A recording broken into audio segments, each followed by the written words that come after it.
안녕하세요. 반갑습니다. 국내 주가 지수입니다. 82년부터 지금까지 26년까지 1982년부터 2026년까지 약 44년을 한번 내막을 살펴보도록 하겠습니다. 지금은 개인적으로는 국내 주가 지수도 잔인할 정도로 폭등하는 폭등의 연장선상에 있습니다. 물론 그 폭등의 연장선상이 5월 15일과 6월 18일 지켜봐야 되겠지만 크게 걱정하진 않습니다. 먼저 보시면 82년의 기준금리가 이 당시에는 10%대였습니다. 10%대였고요. 국내 지수가 10%니까 미국이 어제 비교했듯이 한 7%대 됐던 거죠. 자, 그리고 나서 CPI 물가지수고요. 코스피 200이 이때 당시에는 코스피 200은 90년도에 산정을 했습니다. 그래서 이것은 유가증권 코스피 지수고요. 코스피 지수가 82년, 83년, 84년까지는 좀 힘들었는데 85년에 그 유명한 플라자 합의 이후에 3조 호황이 닥치면서 주가지수가 163포인트 있던 것이 909포인트, 1000포인트가 넘었습니다. 89년에.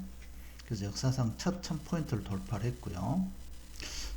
이건 국내에서 대단하죠. 일본이 이때 어마어마하게 버블이었죠. 그래서 이 당시에는 일본 주식을 따라갔습니다. 니케이 지수. 그래서 아침에 장 시작하면 일본 주식이 지금 어떻게 됐나 살펴봤던, 이 당시에는 일본하고 상관계수가 높았던 이런 시장이 되겠습니다. 그래서 이 당시가 아마 한국에서는 가장 많이 올랐던, 가장 상승률이 최다였습니다. 최고였고요. 그리고 이제 시간이 흘러서 이제 90년대부터는 거품 붕괴. 물론 이때 당시에 90년도에 미국이 이제 드디어 일본을 혼내놨잖아요. 플라자 합의로 혼내놓고 이제 미국이 서서히 이제 IT가 나오기 시작합니다. 그래서 95년에 윤도우가 출시가 되고요. 그래서 이 당시부터 이제 IT를 투자를 하면서 미국이 경제가 이제 살아나기 시작합니다. 80년도에는 일본 때문에 경제가 살아나지 않았었고요. 그래서 이제 90년도에도 이제 우리도 어느 정도 자리를 잡아가는 이런 와중에 IMF를 만난 거죠. 그래서 IMF라는 국가적인 부도 사태가 나왔습니다. 그래서 주식시장은 처참할 정도로 망가졌고요. 근데 마침 이 당시에 이제 미국에서 IT에 대한 수익성과 관심도가 뜨거운 열기로 나오면서 이제 우리도 국내에도 이제 IT가 나옵니다. 그래서 IT 벤처 열풍이 불죠. 외환위기를 겪고 나서, 국가부도위기를 겪고 나서 벤처 열풍이 불습니다. 그래서 그 당시에 코스닥 지수 같은 경우는 약 500포인트가 3000포인트까지 단기간에 상승하는 이런 기염을 토합니다. 이 당시에는 상한가 폭이 30%가 아니었거든요. 그때 아마 10%였나? 아마 이 정도 됐을 것 같은데, 그때 당시에 난리도 아니었습니다. 점상이라고 했죠. 자원하면 상. 뭐 이런 시들이었습니다. 그리고 이제 역시 또 2000년도에 이때 당시에는 이제 또 미국의 상관계수가 높았겠죠. 이때는 미국, 이때는 일본. 자, 미국이 이렇게 치고 가서 이제 드디어 버블이 붕괴가 되죠. 이제 버블이 붕괴가 되고 나서 이제 우리도 같이 버블이 붕괴되죠. 이제 금리는 이제 두 자릿수는 이제 나오지 않습니다. 그때는 두 자릿수였는데 이제 한 자릿수가 정착이 되는 계기가 되고요. 그래서 금리 인하를 하면서 경기를 어떻게든 버티고 있는 거죠.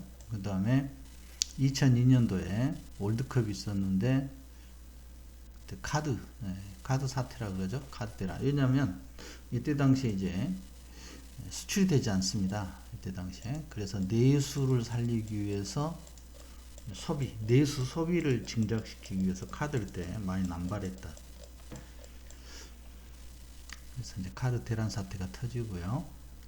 그리고 이제 월드컵 하고 나서 이때부터가 이제 경기 회복이 되면서 의미가 있죠. 이때부터 3년, 4년, 5년, 6년, 7년 이렇게 해서 다시 주가 지수가 2000포인트를 돌파합니다. 2000포인트. 대단한 거죠. 네, 주가 지수가 2000포인트를 처음으로 돌파합니다. 그러니까 90년에 1000포인트를 돌파하고 약 17년 걸렸죠. 16, 7년 뒤에 2000포인트가 드디어 도래하는 거죠. 그런데 이제 그 다음에 바로 글로벌 외환 얘기로 인해서 또 주가가 반토막 납니다. 반토막 나죠. 처참합니다. 241에서 종가 기준으로 145까지 거의 반토막까지 납니다. 자, 그 다음에 이제 다시 회복하죠. 글로벌 시장이 회복을 하면서 이건 글로벌 금융위기죠. 리먼 브러더스에 의한 글로벌 금융위에서 직격탄을 맞은 겁니다. 그리고 이제 다시 회복을 하면서 09년도부터는 이제 우리나라는 이때 당시에는 중국 특수가 있었어요. 그래서 미국보다는 조금 낮습니다. 미국은 저점을 또 훨씬 뒤에 잡는데 우리는 이때 당시에 이때쯤에서 바로 저점을 잡고 상승 중이었으니까. 그래서 이때는 중국 지금 흐름이 일본, 미국. 우리는 수출하는 나라이기 때문에 어쩔 수 없죠. 그래서 이 당시에는 중국 특수가 대단했습니다. 중국 특수.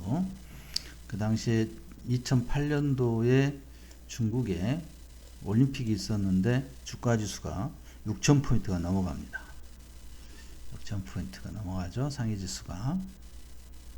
그리고 항생 지수는 21,000포인트 정도 상승하고요. 그때 피크를 지금 중국은 도달하지 못하고 있죠. 그리고 이제 2009년도부터 미국이 다시 이제 살아나기 시작합니다. 우여곡절도 많죠. 거의 제자리죠. 그래서 이때 당시에는 우리나라의 주가 지수를 부를 때 박스피라 그러죠. 박스에서 움직인다 해서 박스피였습니다. 치고 못 갔죠. 치고 상승하지는 못했고요. 치고 갔어야 되는데 이때는 못했습니다. 그때 미국이 이때 좋았죠. 미국이 엄청 좋았습니다. 미국은 이 당시에 주가 지수가 15배 올랐습니다. 그래서 미국은 90년대에도 15배 정도 올랐고요. 주가 지수가. 그 다음에 이후에 2008년도 이후에도 약 10년에 걸쳐서 주가 지수가 15배 올랐습니다. 이건 한 320포인트가 4,800포인트까지 갔잖아요. 그 다음에 이것은 1000포인트 정도 하던 것이 16,000포인트까지 상승했습니다. 어마어마하게 한 거죠. 그리고 이제 국내 주식시장으로 다시 돌아와서 자, 이런 우여곡절 겪다가 드디어 작년에 벌써 재작년이네요. 24년도에 저점을 형성하고 움직이다가 박스권에서 움직이다 박스권이에요. 사실상요. 지금 계속 보시면 박스권이죠. 이때도 300대, 이때도 300대 박스권. 25년에 관세 전쟁. 이게 이제 기폭제가 됩니다. 관세 전쟁의 4월 9일이 저점이었습니다. 그러니까 지금 시기하고 비슷하죠. 4월 9일 저점이고 지금 이제 작년에 주가 지수가 76%, 글로벌 시장의 1등. 그 다음에 26년에 들어와서도 멈추지 않고 오르다가 최근에 미국과 이란의 전쟁 때문에 주춤하고 있습니다. 이 추세가 저는 더 연속될 걸 예상을 합니다. 그래서 80년대와 지금의 상황 거의 유사한 것 같아요. 거의 유사합니다. 왜 유사한지는 다음에 2부에서 말씀드리고요. 일단은 지금은 좀 흥분을 가라앉히고 5월 15일 좀 기다려보고 그 다음에 6월 18일 일단 미국에서 금리 인하가 돼야 됩니다. 금리 인하가 저는 될 걸로 예상하고요. 금리 인하가 되는 순간 국내 주식시장은 폭등 예상됩니다. 과거 사례가 있잖아요. 과거 사례가 수출 중심의 국가니까. 다음에 또 뵙도록 하겠습니다.